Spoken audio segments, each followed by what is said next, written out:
Here's a list of some of the TV channels in Canada alone that either were changed forever or now gone forever. Teletoon went the way of the dodo bird. Teletoon Retro got lost to the void before.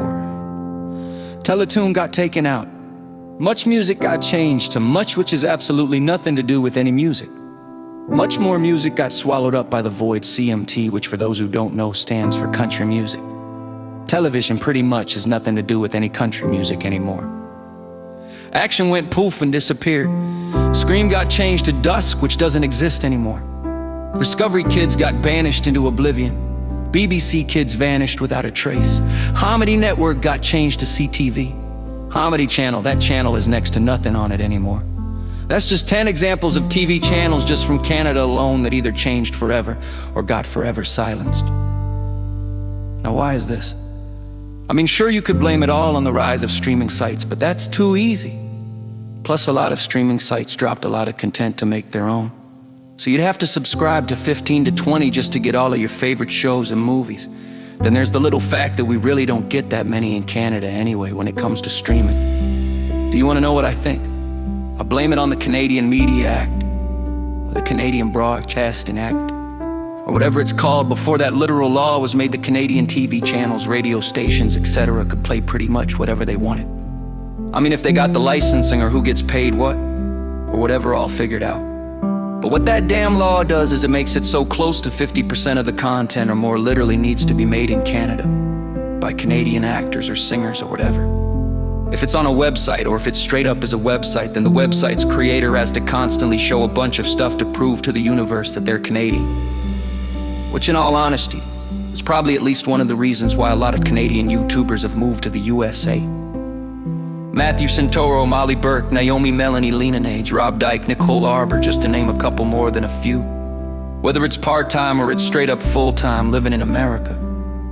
I mean, there's nothing wrong with showing love for your country, but forcing people to show the world that they love their country. I don't know. That sounds like what the world would have been like if a certain someone would have won a certain global dispute. Somewhere between the years 1989 and 1945, no particular someone, just someone. Here you all probably thought that Canada was a free country. It probably wouldn't be that bad if it wasn't for the fact that there are so few shows and so few movies that are made in Canada with Canadian actors. So what do the TV channels do? They play the exact same episodes of the exact same shows along with the exact same movies, 2 to 4 plus times a day. I don't know if whoever made that law is from the silent generation and just wants everybody that's around now to have as few entertainment options as they had growing up or what. But dude, hell, it might be an angry feminist that made the law because she can't stand the fact that men can just sit there and be happy watching TV or listening to music, and it's the same story with all the radio stations. No wonder some of them went from playing music with news breaks somewhere in there to just reporting the news or just talking about sports, in other words.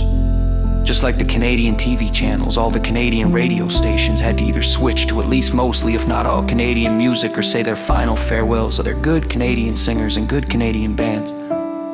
Of course there are, just like how there are good Canadian TV shows and good Canadian movies.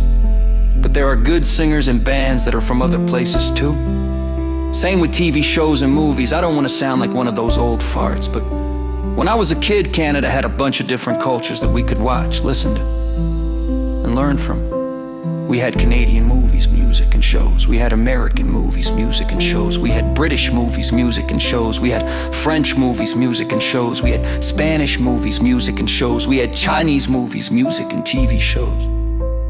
We got this stuff from all over the place. But thanks to that damn literal law, what do we have now?